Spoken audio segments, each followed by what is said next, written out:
Amir Temurning 1 yillik daromadini hozirgi pulimizga o'girsak qancha bo'lishini bilasizmi? Raqamlarni eshitib aqldan ozishingiz aniq. Zafarnomada yozilishicha, Xitoydan tortib Yevropagacha, Hindistondan Misrgacha bo'lgan 27 ta yirik davlat sohibqironga har yili qat'iy o'lpon to'lagan.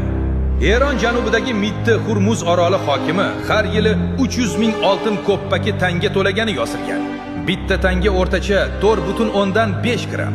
Demak, bitta kichik orolning o'zidan yillik daromad 1 tonna yu 350 kilogramm sof oltin degani. Hozirgi narxlar bilan 1 tonna 350 kilogramm oltin qariyb 205 million 700 ming dollar bo'ladi.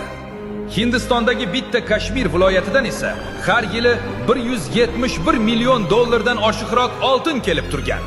Faqat ikkita kichik hududdan 100 millionlab dollar kelsa, Iroq, Eron, Kavkaz kabi 27 ta yirik davlatdan har yili qancha daromad kelganini tasavvur qilyapsizmi? Samarqandga oqib kelgan minglab tonna oltin hisobiga sohibqironning yillik daromadi yuzlab milliard, jami xazinasi esa trillionlab dollarni tashkil etgan. Va bu xazina qayerga g'oyib bo'ldi deysizmi? Uni Amir Temur qatl qilishni buyurgan, ammo jalloddan makkorlik bilan qochib qolgan bir ayol shod mulk yo'q qildi.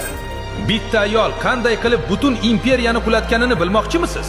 Unda zudlik bilan obuna bo'ling. Keyingi qismda batafsil bilamiz.